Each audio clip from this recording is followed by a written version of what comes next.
Hello viewers, this is प्रिया। तो आज start करते हैं class 6 civics chapter 2 diversity and discrimination. जब मैं क्लास 6 में थी तो मेरी क्लास में एक न्यू स्टूडेंट आई थी। तो वो किसी और स्टेट से आई थी, उसका रिलीजन भी दूसरा था और उसकी लैंग्वेज भी दूसरी थी। उसको ना तो हिंदी समझ में आती थी ना इंग्लिश समझ में आती थी। तो ये सब चीजें देख के सारे बच्चे उसके साथ डिस्क्रिमिनेशन करने लगे, यानी कि भेदभाव करने लगे। ये सब चीजें देख के मुझे तो बहुत बुरा लगा और उस लड़की को भी बहुत बुरा लग रहा था।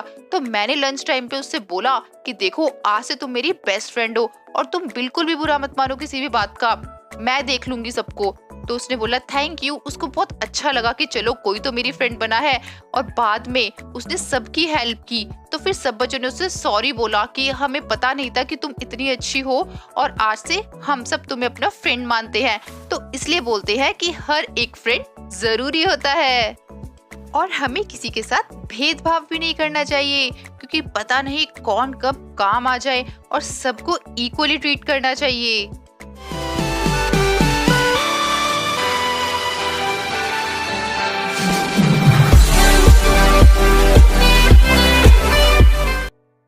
इस पिक्चर में आप देख सकते हैं कि सभी बच्चे एक दूसरे का हाथ पकड़े हुए हैं, यानी कि कोई भेदभाव नहीं है। चाहे डाइवर्सिटी कितनी भी हो, डाइवर्सिटी मतलब आप देख सकते हैं अलग अलग टाइप के लोग हैं यहाँ पे।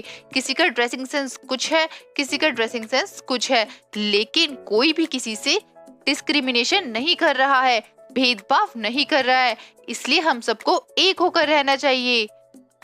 डिफरेंस एंड प्रेजुडिस, यहाँ पे बताया गया है कि जो हमारा रहने का तरीका होता है, हमारी डिफरेंट डिफरेंट लैंग्वेजेस होती हैं, गेम्स होते हैं हमारे डिफरेंट डिफरेंट, किसी को कोई गेम पसंद है, किसी को कोई गेम पसंद है, और जो हम जो भी फेस्टिवल सेलिब्रेट करते हैं वो भी सबके डिफरेंट होते हैं। कोई दिवाली सेलिब्रेट करता है तो कोई ईद सेलिब्रेट करता है तो कोई क्रिसमस सेलिब्रेट करता है। ये सब चीजें ज्योग्राफी और हिस्ट्री पे डिपेंड करती हैं।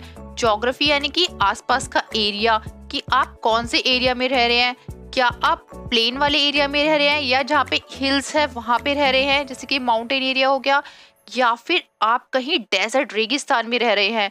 तो आप उसके अकॉर्डिंग बिहेव करेंगे, उसके अकॉर्डिंग ही अपना फेस्टिवल सेलिब्रेट करेंगे। वहां पे जैसे लैंग्वेज बोली जाती है वैसी ही लैंग्वेज बोलेंगे। तो ये सारी चीजें डिपेंड करती हैं। और हिस्ट्री पे ऐसे रिलेट करते हैं हम कि जैसे हमारे जो पूर्वज किया करते थे पहले के टाइम पे, हम वैसे ही करेंगे। कुछ कुछ लोग होते हैं ना, बोलते हैं जैसे हमारे पूर्वज करते थे वैसे ही हम हर चीज को फॉलो करेंगे। तो यहाँ पर बताया गया है कि जो भी हम बोलते हैं या खाते हैं या कोई फेस्टिवल सेलिब्रेट करते हैं, वो सारी चीजें ज्योग्राफी हमारी और हमारी हिस्ट्री पे डिपेंड करता है। हमारी कंट्री डाइवर्स क्यों है, यानी कि हर चीजें डिफरेंट डिफरेंट क्यों है। जैसे रिलीजन हो गया, और ये जो हमारे फेस्टिवल्स है वो हो गए, गेम्स हो गए, वो अलग अलग क्यों है, वो अब हम देखेंगे इस स्टेटमेंट से। यहाँ पे बताया गया है कि हमारी कंट्री के 8 मेजर रिलीजन है और 1600 लैंग्वेजेस है हमारे इंडिया की। तो सोचो कितनी सारी डिफरेंट डिफरेंट लैंग्वेजेस हैं, और बहुत सारे डांस फॉर्म भी है, 100 डांस फॉर्म है, यानी कि 100 तरीके के डांसेस परफॉर्म होते हैं हमारी कंट्री में। हम लोग सेफ और सिक्योर उन्हीं लोगों के साथ फील करते हैं जो हमारे जैसे दिखते हैं, या हमारे जैसे बोलते हैं, या हमारे जैसे ड्रेसेस पहनते हैं, या हमारे जैसे थिंक यानी कि सोचते हैं। सोचो डाइवर्सिटी, डिफरेंट डिफरेंट पीपल्स होते हैं, लेकिन हम उन लोगों को ही चूज करते हैं जो हमारी तरह हो। कभी कभी हम जब लोगों से मिलते हैं तो हम देखते हैं कि वो बहुत डिफरेंट है। उनकी लैंग्वेज हमारी लैंग्वेज से बिल्कुल मिलती जुलती नहीं है, उनका रिलीजन भी दूसरा है। तो हम उन लोगों को बोलते हैं कि ये स्ट्रेंज है और अनफैमिलियर है। स्ट्रेंज यानी कि अजनबी है, जिन्हें हम जानते ही नहीं है, हमने फर्स्ट टाइम देखा है, और अनफैमिलियर है हम इनसे, हमें इनका नहीं पता कुछ भी। तो इस टाइप के लोगों को देखकर हम लोग अनकंफर्टेबल फील करते हैं, और उनके डिफरेंट एटीट्यूड होते हैं और उनके ओपिनियंस भी डिफरेंट होते हैं, और वो अलग तरीके से सोचते हैं, वो हमारी तरह नहीं सोचते हैं। तो कुछ इन लोगों ऐसे लोगों को देख के हम लोग उनको क्या नाम दे देते हैं कि स्ट्रेंज हैं और अनफैमिलियर हैं। प्रीजुडाइज, इसकी डेफिनेशन बहुत इंपॉर्टेंट है और मैं आपको इसका मतलब बताती हूँ कि क्या होता है। Prejudice means to judge other people negatively or see them as inferior, यानी कि हम किसी पर्सन को नेगेटिव तरीके से देख रहे हैं। क्या पता वो पर्सन अच्छा हो, क्या पता वो सबकी हेल्प करता हो, लेकिन हमने अपने माइंड में सोच लिया है कि ये पर्सन बहुत ज्यादा बुरा है और उसको इतना इंफीरियर फील करा रहे हैं, इतना बुरा फील करा रहे हैं बिना बात के ही, तो उसे बोलते हैं प्रिजुडाइज, कि किसी की हमने इमेज अपने माइंड में नेगेटिव बना ली हो। प्रिजुडाइज को देखते हुए यहाँ पे दो स्टेटमेंट दी हैं, एक रूरल की और एक अर्बन की, कि लोगों ने रूरल यानी कि विलेज वाले एरिया को सोच लिया है कि वहाँ पे लोग ऐसे रहते हैं, ऐसे होते हैं, अपने अंदर ही माइंड में नेगेटिव थिंकिंग क्रिएट कर ली है, और अर्बन पीपल के लिए अलग कर ली है कि जैसे सिटी में लोग होते हैं, शहर में लोग होते हैं, वो ऐसे रहते हैं, ऐसे होते हैं, वैसे होते हैं, चाहे वो होते ना हो, लेकिन माइंड में उन्होंने नेगेटिविटी बिठा ली है। तो आपके अकॉर्डिंग आपने क्या नेगेटिविटी बिठा रखी है, क्या गलत चीजें बिठा रखी है रूरल और अर्बन के लिए, तो आप यहाँ पे टिक कर सकते हैं। यहाँ पे फर्स्ट बताया है रूरल पीपल, जो विलेज में लोग रहते हैं उनके लिए थिंकिंग बताई गई है कि लोग क्या क्या सोचते हैं उनके बारे में। तो अगर आप इन सब चीजों में सेटिस्फाई हैं, जो पॉइंट्स दिए हुए हैं, तो आप इनको टिक कर सकते हैं, अदरवाइज आप इस बॉक्स को ब्लैंक ही छोड़ देना। तो फर्स्ट बॉक्स में बोला गया है कि जो 50% इंडियंस होते हैं ना, वो विलेज में ही रहते हैं। तो ऐसा आप सोचते हैं, ऐसा होता होगा क्या? अगर यस तो यहाँ पे राइट लगाना है, अदरवाइज इस बॉक्स को ब्लैंक छोड़ना है। नेक्स्ट है, जो पीपल विलेज में रहते हैं वो मॉडर्न टेक्नोलॉजीज को यूज नहीं करते हैं। क्या आप सोचते हैं कि ऐसा होता होगा? अगर यस तो टिक, अदरवाइज इस बॉक्स को ब्लैंक। नेक्स्ट बोला गया है कि जो फैमिलीज होती हैं विलेजेस में, वो 12 to 14 आवर्स काम करती हैं हार्वेस्टिंग के टाइम पे। और उसके बाद नेक्स्ट बोला गया है कि जो विलेजर्स होते हैं ना, उनको फोर्स किया जाता है कि आप सिटी में जाओ और काम करो। ऑन अर्बन पीपल, जो लोगों ने थिंकिंग बना रखी है, यानी कि प्रिजुडाइज मतलब नेगेटिव थिंकिंग बना रखी है अर्बन पीपल्स के लिए। तो इसमें फर्स्ट स्टेप क्या है कि जो सिटी के लोग होते हैं ना, उनकी लाइफ बहुत इजी होती है और वो बहुत ज्यादा लेजी होते हैं। क्या आप सोचते हैं कि वो लेजी होते हैं, बहुत ज्यादा बिगड़े हुए होते हैं, यानी कि स्पॉइल्ड यानी कि बिगड़े हुए होते हैं? क्या अगर आप ऐसा सोचते हैं तो यहाँ पे राइट कीजिए, अदरवाइज इस बॉक्स को ब्लैंक छोड़ दीजिए। अच्छा, मुझे ये बताइए कि कितने लोग यहाँ पर सिटी में रहते हैं? फटाफट कमेंट बॉक्स में बताइए कि कौन कौन सिटी में रहता है और कौन कौन विलेज में रहता है। अब यहाँ पे सेकंड पॉइंट में बताया है कि जो सिटीज की फैमिलीज है ना, जो शहर में फैमिलियां रहती है, वो बहुत कम टाइम दे पाती है अपने, मतलब एक दूसरे को घर घर में ही बहुत कम टाइम देते हैं, इतनी ज्यादा बिजी लाइफ होती है उन लोगों की, और वो सबसे ज्यादा मनी को प्रायोरिटी देते हैं, ना कि पीपल्स को। और शहर में रहना बहुत ज्यादा एक्सपेंसिव होता है, बहुत कॉस्टली होता है, वहां पे रेंट भी बहुत ज्यादा देना पड़ता है, और ट्रांसपोर्ट पे भी, ट्रांसपोर्ट यानी कि जैसे आपको कार में ट्रेवल करना है या बस में ट्रेवल करना है, तो उसके चार्जेस भी बहुत ज्यादा होते हैं। ये सारी स्टेटमेंट पढ़ने के बाद तो हमें ऐसा लग रहा है, यानी कि जो हमारी ओपिनियन है उससे ऐसा लगता है कि जो विलेज में लोग रहते हैं वो क्या है, बहुत ज्यादा इग्नोरेंट हैं, यानी कि अनपढ़ हैं, और जो शहर में लोग रहते हैं वो बहुत लेजी है, स्ट्रिंगी यानी कि कंजूस हैं, अपने बारे में सोचते हैं, बहुत लालची टाइप हैं। तो ये सारी चीजें प्रिजुडाइज बोली जाती हैं। और सिटी के जो लोग होते हैं बहुत मनी माइंडेड होते हैं, उन्हें बस पैसा कमाने से मतलब होता है, और बहुत लेजी होते हैं। प्रिजुडाइज की डेफिनेशन तो हमें अच्छे से पता ही चल गई है। अब हम देखते हैं कि इसको लोग कैसे नेगेटिवली लेते हैं। जैसे कि कुछ कुछ चीजें होती है बहुत सही होती है, बहुत बेस्ट होती हैं, बहुत राइट वे में जा रही होती है, लेकिन तब भी उसको हम नेगेटिवली ले लेते हैं। यहाँ पे एक एग्जाम्पल भी बताया गया है इंग्लिश का, जैसे कि अगर हमने इंग्लिश को बहुत अच्छी लैंग्वेज मान लिया है, तो बाकी सारी लैंग्वेज को हम क्या मानेंगे कि ये तो बहुत इंफीरियर है, यानी कि अच्छी नहीं है, इंग्लिश बेस्ट लैंग्वेज है, तो उसको जज हम बहुत अच्छे से कर पा रहे हैं, और बाकी सारी जितनी भी लैंग्वेज है उसको हम नेगेटिव वे से देख रहे हैं। तो ये सब कुछ क्या है, हमारा प्रिजुडाइज ही तो है, हमारी थिंकिंग ही तो है, जो कि नेगेटिव थिंकिंग है लैंग्वेज के लिए। क्योंकि ऐसा नहीं है कि इंग्लिश ही बहुत अच्छी होती है, बाकी सारी लैंग्वेज बहुत बेकार होती है, ऐसा तो नहीं है ना, लेकिन हम लोगों ने अपने माइंड में बना ली ये चीज, इस वजह से बाकी सारी लैंग्वेज को हम नेगेटिव वे में देख रहे हैं। तो हमें ऐसा नहीं करना चाहिए। और ऐसा ही नहीं है कि सिर्फ हम इंग्लिश लैंग्वेज को लेकर ही थिंकिंग नेगेटिव थिंक कर रहे हैं। और भी काफी सारी चीजें होती हैं, जैसे रिलीजन। अगर किसी का रिलीजन थोड़ा डिफरेंट है तो हम बोलते हैं बहुत बेकार है इनका रिलीजन, हमारा रिलीजन अच्छा है।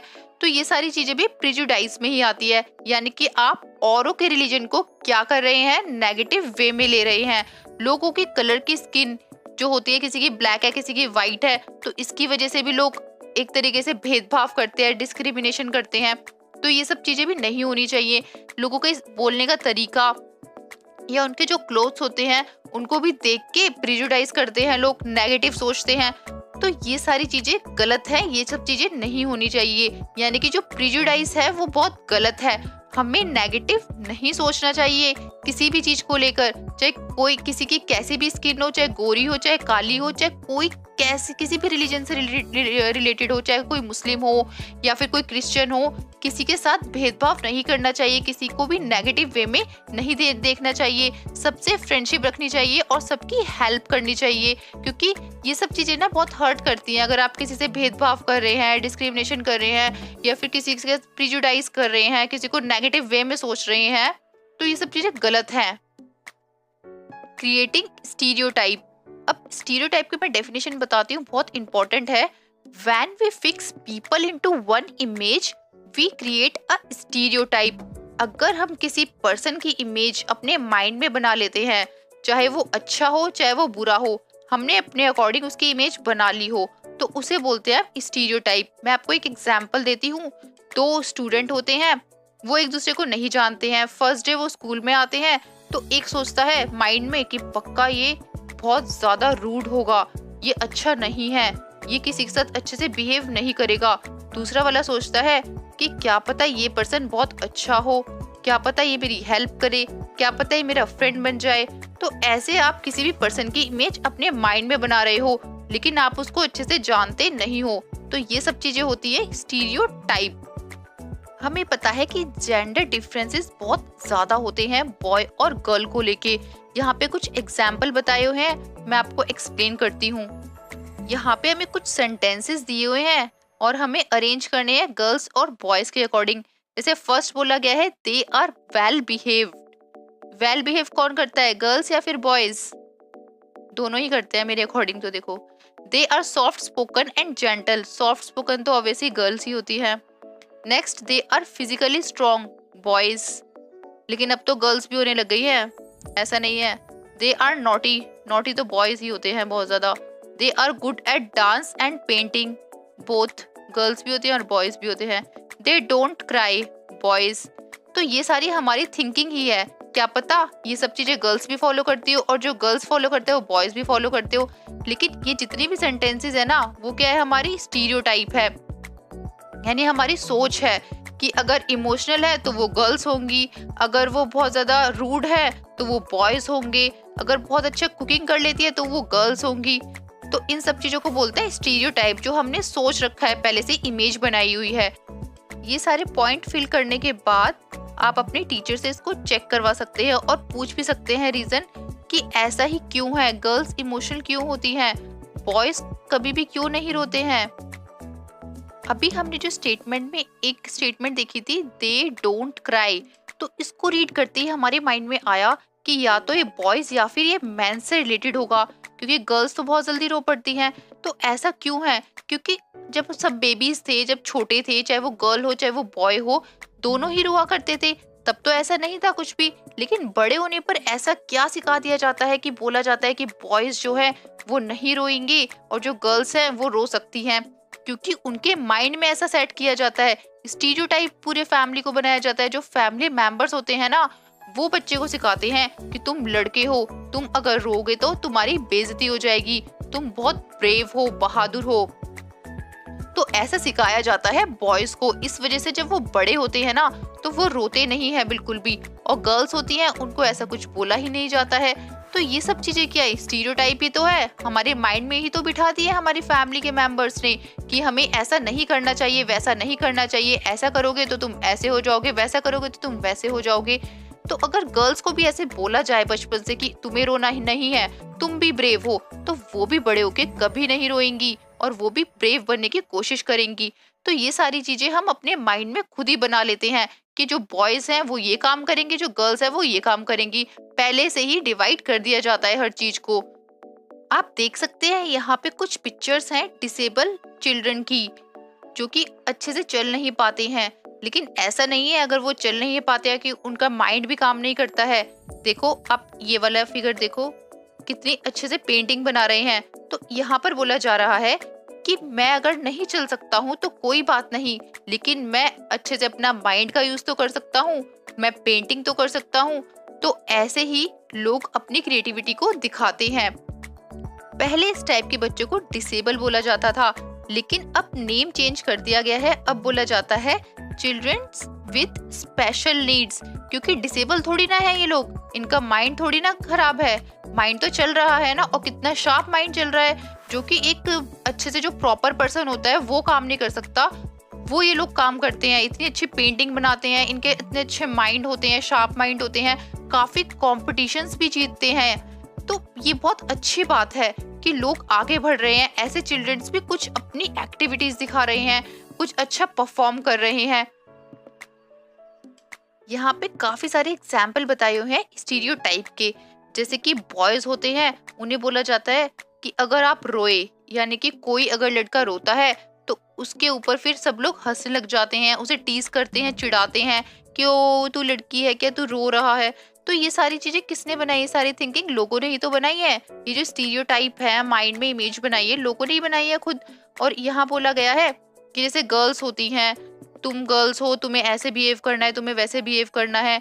तो ये सब चीजें उनके माइंड में पहले से ही बिठा दी जाती हैं जब वो छोटे होते हैं, तो वो उसी के अकॉर्डिंग बिहेव करते हैं कि हमें ऐसे ही बिहेव करना है। जैसी इमेज सोसाइटी ने क्रिएट की है वैसे ही बॉयज और गर्ल्स अपने माइंड में बिठा लेते हैं कि हाँ ऐसे ऐसे बोला जा रहा है तो हम ऐसे ही बनेंगे।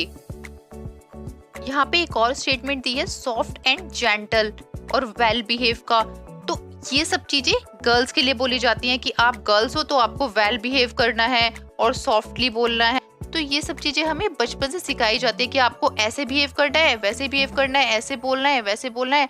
आप नॉटी नहीं बन सकते हो क्योंकि आप गर्ल्स हो, आपको सॉफ्टली बोलना है क्योंकि आप गर्ल्स हो। हमें डेफिनेशन तो पता चली गई स्टीरियोटाइप की कि क्या होता है, और बहुत सारे हमने एग्जाम्पल्स भी देख लिए हैं, और भी काफी एग्जाम्पल दिए हुए हैं यहाँ पर। जैसे कोई कंट्री है, उसका रिलीजन अलग होता है, सेक्स, रेस, इकोनॉमिक बैकग्राउंड अलग होता है, स्टिंगी, लेजी, क्रिमिनल, डम। ये सब चीजें हम अपने माइंड में ही तो इमेज क्रिएट करते हैं कि ये क्रिमिनल है, या ये डम है, बहुत ज्यादा बुद्धू है, ये बहुत ज्यादा लेजी है। और भी काफी एग्जाम्पल दिए जैसे कि रिच और पुअर के, ये भी हम माइंड में बनाते हैं कि ये रिच है, ये पुअर है, ये मेल है, ये फीमेल है। स्टीरियोटाइप की वजह से हम लोगों को यूनिक नहीं देख पाते हैं कि उसमें क्या अच्छी चीजें हैं। स्टीरियोटाइप की वजह से लार्ज नंबर ऑफ पीपल को एक ही पैटर्न में फिक्स कर दिया जाता है कि यहाँ पर ये लोग रहते हैं तो ये सारे के सारे ऐसे ही होंगे, चाहे वो क्या पता अच्छे हो और कुछ लोग बुरे हो। जरूरी नहीं कि सभी लोग बेकार होते हैं हर स्टेट पे। फॉर एग्जाम्पल किसी स्टेट का उन्होंने अपने माइंड में बिठा लिया कि इस स्टेट में सारे लोग, मतलब जितने भी हैं वो सारे बुरे ही होते हैं, लेकिन ऐसा नहीं है ना, क्या पता वहाँ पे कुछ लोग अच्छे भी हों। हमें नेगेटिव इमेज क्यों बनानी है? पहले से ही उनके बारे में क्यों सोच लेना है कि वो ऐसे हैं या वैसे हैं? इनइक्वालिटी एंड डिस्क्रिमिनेशन, ये बहुत इंपॉर्टेंट टॉपिक है। डिस्क्रिमिनेशन की डेफिनेशन देखते हैं सबसे पहले। तो discrimination happens when people act on their prejudice और स्टीरियोटाइप। डिस्क्रिमिनेशन यानी कि भेदभाव कब होता है? जब लोग प्रेजुडिस करते हैं या फिर स्टीरियोटाइप होते हैं, यानी कि पीपल की इमेज पहले से ही बना लेते हैं और उन्हें डाउन करने की सोचते हैं कि ये हमसे बहुत ज्यादा नीचे हैं। लोग एक दूसरे से डिस्क्रिमिनेशन करते हैं, यानी कि भेदभाव करते हैं। जैसे कि अगर कोई नेबर में रह रहा है, पड़ोस में रह रहा है, तो उससे डिस्क्रिमिनेशन करने लगेंगे, भेदभाव करने लगेंगे क्योंकि वो सेम कास्ट के नहीं है। और गांव में तो ऐसा होता है कि जो हैंडपंप और वेल होते हैं ना, कुएं होते हैं, तो उसमें से पानी भी नहीं लेने दिया जाता है कि तुम किसी और धर्म के हो, तुम पानी यहाँ से नहीं ले सकते हो। और सेम जो कप होता है उसमें टी को नहीं देते हैं, यानी कि चाय पीने नहीं देते हैं सेम ही कप में। उनके कप भी डिफरेंट बना दिए जाते हैं। अगर वो उनके घर में आते हैं तो उनको डिफरेंट कप और ग्लासेस में पानी और चाय दी जाती है। तो ये सारे भेदभाव होते रहते हैं। हमने फर्स्ट चैप्टर में भी देखा था समीर 1 और समीर 2 के बारे में। उन दोनों के रिलीजन भी डिफरेंट थे, एक हिंदू था और एक मुस्लिम था, एक पुअर था और एक रिच था, एक जो है पेपर सेल करता था और एक जो था पढ़ने के लिए जाता था।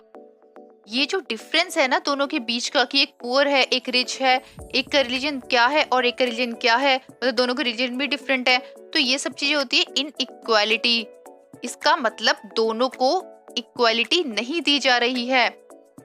एक जो है बेचारा वो अपने न्यूज़पेपर सेल करके गुजारा करता है और एक जो है उसको स्कूल जाने दिया जा रहा है, तो ये तो गलत बात है ना, जबकि दोनों की सेम एज है।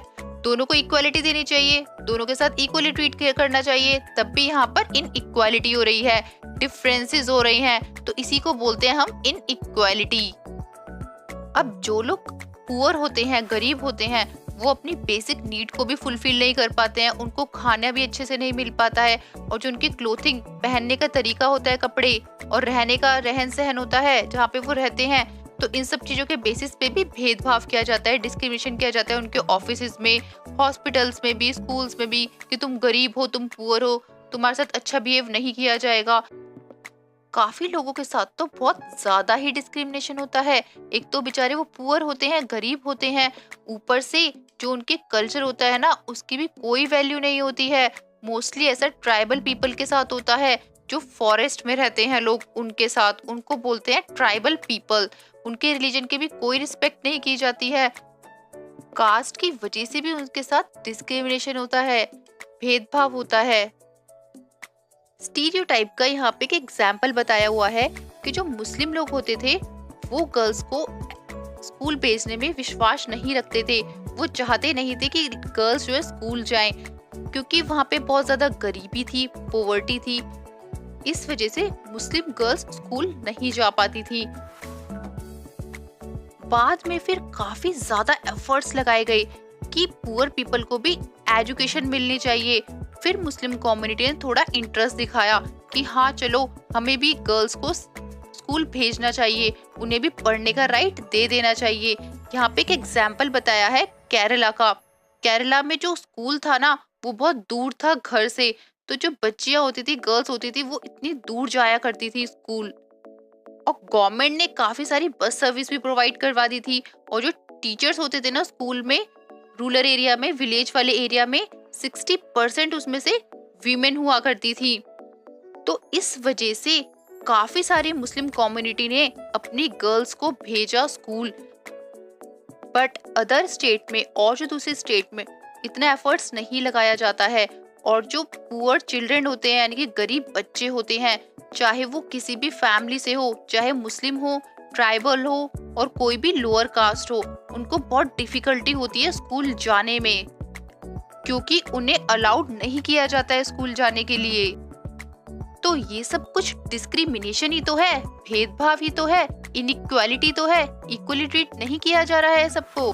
ऑन बीइंग डिस्क्रिमिनेटेड अगेंस्ट, हमने देखा है कि लोग डिफरेंट वर्क करते हैं, काम करते हैं, जैसे किसी का टीचिंग होता है, किसी का कारपेंट्री, कोई पॉटरी, कोई weaving, fishing, farming, different profession होते हैं।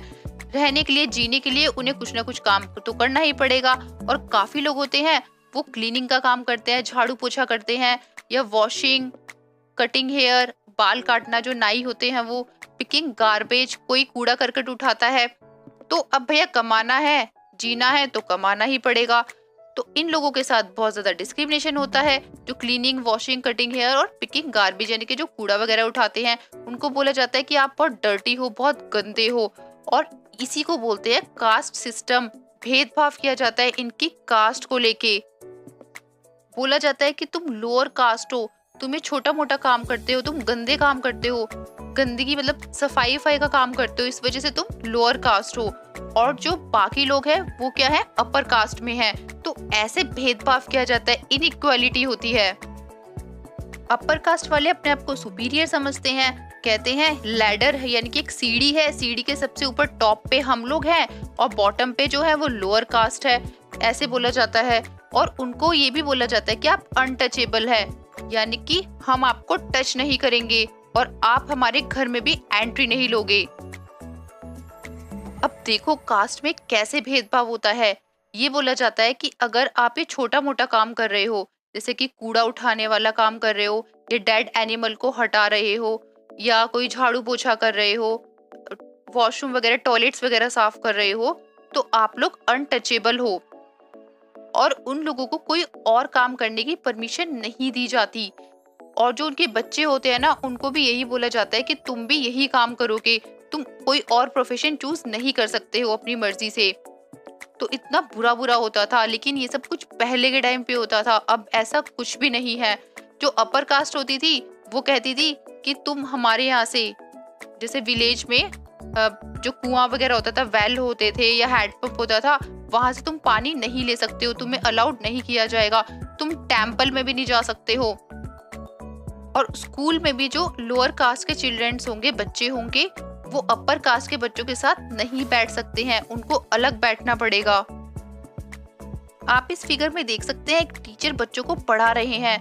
तो ये जो बच्चे हैं ये सारे अपर कास्ट के हैं, और जो ये बेचारे लोअर कास्ट के हैं इनको अलग बिठा दिया गया है। लोअर कास्ट के लोगों को दलित बोला जाता था, और ये बोला जाता था कि आप अनटचेबल है। अनटचेबल मतलब ब्रोकन। लेकिन बाद में गवर्नमेंट ने बोला कि इन लोगों को शेड्यूल कास्ट बोला जाएगा, आप दलित वर्ड यूज नहीं कर सकते हो, या लोअर कास्ट वर्ड यूज नहीं कर सकते हो, और अनटचेबल तो बिल्कुल ही नहीं कर सकते हो। तो इन लोगों को शेड्यूल कास्ट नाम दिया गया। डॉक्टर भीमराव अंबेडकर की स्टोरी है। ये ग्रेटेस्ट लीडर माने जाते हैं इंडिया के, और इन्होंने एक एक्सपीरियंस किया था कास्ट बेस्ड डिस्क्रिमिनेशन, इनके साथ भेदभाव हुआ था कास्ट को लेके। 1901 में ये 9 ईयर ओल्ड के थे, जब ये अपने कजन और ब्रदर्स के साथ अपने पापा के पास जा रहे थे कोरेगांव महाराष्ट्र में। ये ट्रेन स्टेशन पे वेट कर रहे थे, तो वहां पर बहुत ज्यादा टाइम हो गया था। उसके बाद ट्रेन स्टेशन मास्टर इनके पास आए और इंक्वायरी करने लगे।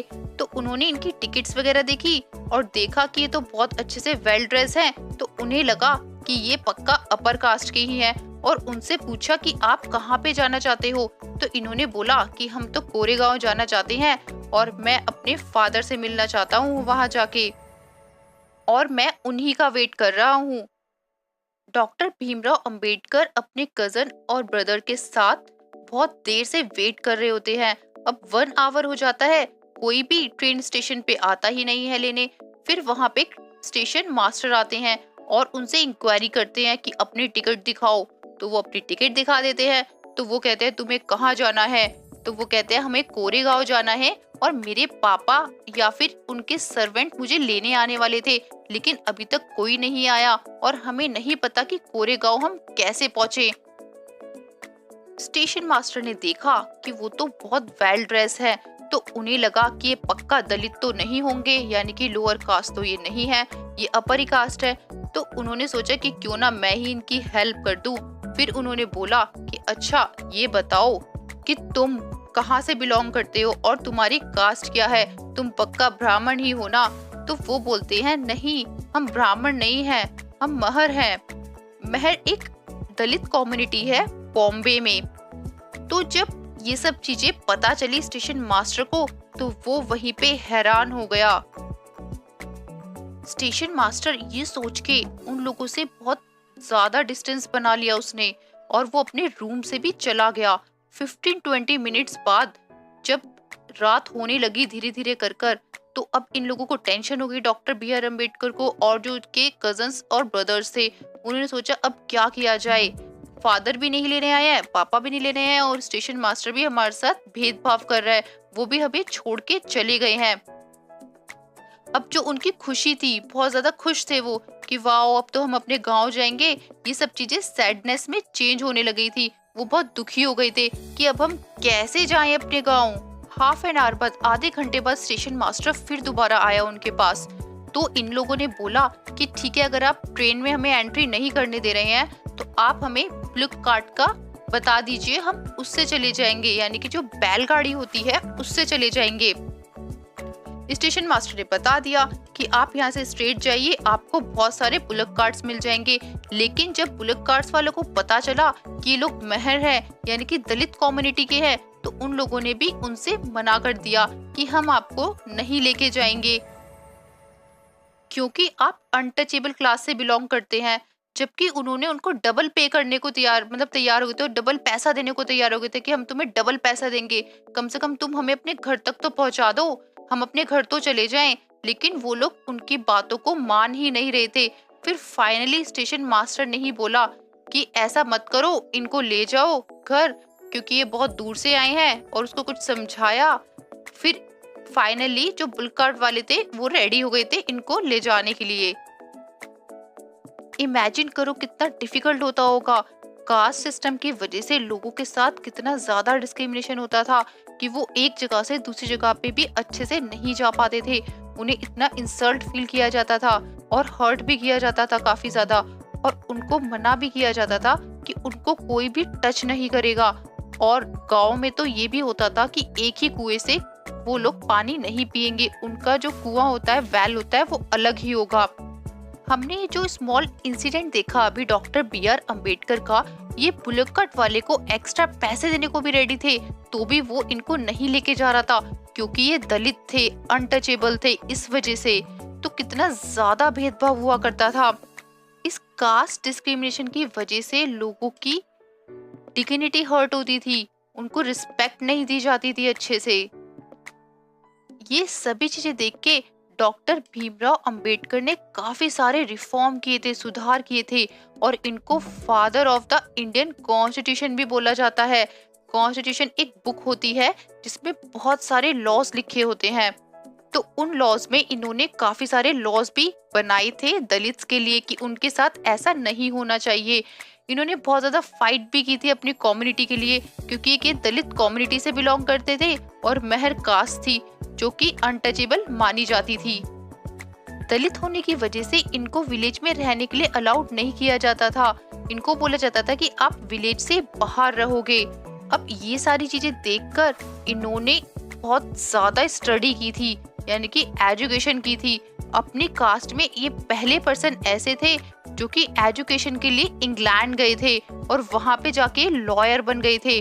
और फिर जब वो ये वहां से आए थे तो इन्होंने बहुत सारे चिल्ड्रंस को स्कूल में एनकरेज किया, कहा कि तुम लोगों को पढ़ना चाहिए। जितने भी दलित्स हैं उनको समझाया कि अपने बच्चों को पढ़ाओगे तभी ये सारी मेंटालिटी इम्प्रूव होगी और तुम दिखा सकोगे कि तुम भी कितने स्ट्रांग हो और तुम्हें भी गवर्नमेंट जॉब मिलेगी। इन्होंने अपनी कम्युनिटी के लिए काफी सारे एफर्ट्स भी लगाए थे कि टेम्पल में एंट्री देनी चाहिए हम लोगों को भी, हम जो दलित्स हैं हमें भी पूरा पूरा राइट है टेम्पल जाने का। और अपना रिलीजन इन्होंने चेंज कर लिया था बुद्धिज्म में, क्योंकि बुद्धिज्म में सभी रिलीजन को इक्वल माना जाता है। तो ये ऐसा रिलीजन अडॉप्ट करना चाहते थे, मानना चाहते थे जहां पर सभी को इक्वल माना जाए। तो डॉक्टर बी.आर. अम्बेडकर बिलीव करते थे कि जो दलित्स है ना उनके लिए फाइट करनी चाहिए, जो कास्ट सिस्टम है ये चीजें हटा देना चाहिए क्योंकि सोसाइटी को खराब करती है। और जितनी भी कास्ट है सबको इक्वली रिस्पेक्ट देनी चाहिए, किसी के साथ भी कोई भी भेदभाव नहीं होना चाहिए, क्योंकि सिर्फ एक पर्सन के लिए नहीं, ये सभी पर्सन के लिए अच्छा होगा।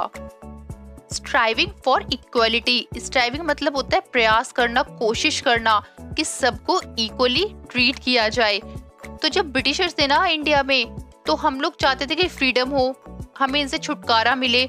तो उस टाइम और भी साथ साथ स्ट्रगल हो रहा था। काफी ग्रुप के पीपल थे वो अपने लिए भी लड़ाई लड़ रहे थे, जैसे कि कास्ट सिस्टम के लिए लड़ रहे थे, कुछ दलित्स और वीमेंस भी लड़ रही थी कि हमें भी अपना हक चाहिए। ट्राइबल पीपल, पीजेंट्स, यानी कि पीजेंट होते हैं फार्मर, वो भी अपने हक के लिए लड़ाइयाँ कर रहे थे कि हमारे साथ भी इनइक्वल हो रहा है, इक्वल ट्रीट नहीं कर रहे हैं कोई भी। जैसे दलित चाहते थे कि उन्हें टेम्पल में एंट्री दी जाए, वीमेंस चाहती थी कि उन्हें एजुकेशन में भी जैसे मैंस को एजुकेशन दी जाती है ऐसे ही उन्हें भी राइट दिया जाए, उन्हें भी पढ़ने का अधिकार है। और जो मनी लेंडर्स थे वो बहुत ज्यादा हाई टैक्स दे रहे थे, तो इस चीज से वो बहुत परेशान थे। वो चाहते थे कि इतना ज्यादा हाई इंटरेस्ट, इतना ज्यादा जो बोलते हैं ना ब्याज पे पैसा लेना, वो हम नहीं दे सकते हैं, उसे कम किया जाए। 1947 में जब हमारा देश आजाद हुआ था तो काफी सारी इनइक्वालिटी थी लोगों में। तो कॉन्स्टिट्यूशन में काफी लॉज बनाए गए जिसमें कि ये बताया गया कि सबको इक्वली ट्रीट किया जाएगा, जो ऐसा नहीं करेगा उसे पनिशमेंट दी जाएगी। तो बहुत सारे सुधार हुए थे 1947 के बाद। हमारे कॉन्स्टिट्यूशन में बहुत सारे लॉज भी बने हुए हैं जिसमें बताया गया है कि अगर आप किसी के साथ भेदभाव करेंगे तो वो एज अ क्राइम माना जाएगा और आपको पनिशमेंट दी जाएगी। तो कॉन्स्टिट्यूशन है वो प्रोटेक्ट करके रखता है लोगों को कि आप सबको इक्वली ट्रीट किया जाएगा और सारी रिस्पॉन्सिबिलिटी गवर्नमेंट की होती है कि इन सब चीजों को अच्छे से प्रोटेक्ट करके रखने की जिम्मेदारी आपको दी जाती है। कॉन्स्टिट्यूशन के राइटर ने बताया है कि सबको इक्वली रिस्पेक्ट दी जाएगी। कोई भी डाइवर्सिटी के लोगों, कितने भी डिफरेंट लोगों, सबको इक्वली ट्रीट किया जाएगा। इसलिए सभी फ्री होके अपने रिलीजन को फॉलो कर सकते हैं, कोई भी लैंग्वेज बोल सकते हैं, किसी भी कोई भी फेस्टिवल उसको सेलिब्रेट कर सकते हैं अच्छे से। इसीलिए बोला जाता है कि इंडिया एक सेक्युलर कंट्री है जहाँ पे सभी रिलीजन को इक्वली ट्रीट किया जाता है, सबके धर्म को एक जैसा माना जाता है, किसी में कोई भी भेदभाव नहीं होती है। इनकेस कोई भेदभाव करता है तो उसे पनिशमेंट दी जाती है लॉ के अकॉर्डिंग। और ये सब कुछ डॉक्टर अंबेडकर की वजह से पॉसिबल हुआ है क्योंकि उन्होंने इतना स्ट्रगल किया था दलित्स के लिए। तो ऐसे लीडर्स होते हैं जो कि बहुत अच्छे रिफॉर्म सुधार करते हैं और कॉन्स्टिट्यूशन में नए लॉज लेकर आते हैं जिससे कि सबको इक्वली ट्रीट किया जाता है। अब इक्वालिटी भी आ गई हमारे इंडिया में और जो अनटचेबिलिटी थी वो भी हट चुकी थी। अब लोगों के साथ कोई भी डिस्क्रिमिनेशन नहीं होता था, अब किसी को भी कोई डर नहीं था, कोई कहीं भी जाए, कोई कहीं भी आए। तो ये सब चीजें क्या शो करती है? यूनिटी शो करती है कि हमारी इंडिया में बहुत ज्यादा यूनिटी है। हमारे कॉन्स्टिट्यूशन में इतने सारे लॉज लिखे हुए हैं तब भी अभी भी इनइक्वालिटी एग्जिस्ट करती है। जो हमने चैप्टर पढ़ा है इसमें देखा है कि कितनी इनइक्वालिटी है, लोगों के साथ कैसे भेदभाव किया जा रहा है। तो इक्वालिटी तभी आएगी जब हम लोग खुद अपनी सोच को सुधारेंगे। लॉ से चलो कुछ तो फर्क होगा, लेकिन अगर हम खुद को ही सुधारे तभी तो हम अपनी सोसाइटी को सुधार सकते हैं। लॉस तो गवर्नमेंट ने बना दिया है, गवर्नमेंट तो अपने पॉजिटिव एक्शन ले रही है, वो तो हमारी हेल्प करने की पूरी कोशिश कर रही है, लेकिन हमें भी तो अपनी सोच सुधारनी पड़ेगी सोसाइटी में, तभी तो लोगों के साथ इक्वली ट्रीट होगा। इस फिगर में आप देख सकते हैं कि वीमेंस कैसे अपने राइट के लिए लड़ रही हैं, अपने अधिकार के लिए लड़ रही है कि हमें भी अपना अधिकार दो। और इस फिगर में आप देख सकते हैं कुछ मेंबर्स बैठे हुए हैं जिन्होंने कॉन्स्टिट्यूशन को बनाया है, उसमें काफी सारे लॉज लिखे हैं। ये कॉन्स्टिट्यूशन का फर्स्ट पेज है जिसमें बताया गया है कि सबके साथ हमें इक्वल ट्रीट करना चाहिए और सबको इक्वल अपॉर्चुनिटी मिलनी चाहिए। जैसे जस्टिस हो गया, इंसाफ सबको इक्वली मिलना चाहिए, लिबर्टी यानी कि फ्रीडम भी सबको इक्वल मिलनी चाहिए, सबके साथ इक्वल ट्रीट करना चाहिए, और फर्टिनिटी यानी कि सबके साथ हमें एक जैसा व्यवहार करना चाहिए। मैं एक बार आपको कॉन्स्टिट्यूशन फिर से एक्सप्लेन कर देती हूँ कि होता क्या है। एक बुक होती है, उसमें बहुत सारे लॉज लिखे होते हैं।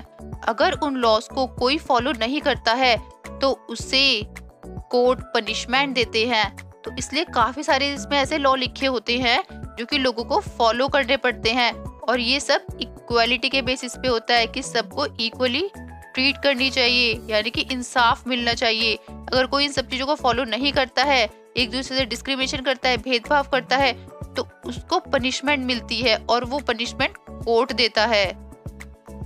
इस चैप्टर से हमें ये सीखने को मिलता है कि अगर हमें कभी भी फ्रेंड बनाना है तो हम उसके कास्ट को देखकर नहीं बनाएंगे, उसके रिलीजन को देखकर नहीं बनाएंगे, उसके बिहेवियर को देखकर बनाएंगे कि उसका बिहेवियर कैसा है। तो आप अपने फ्रेंड्स का नाम लिख सकते हैं कमेंट बॉक्स में।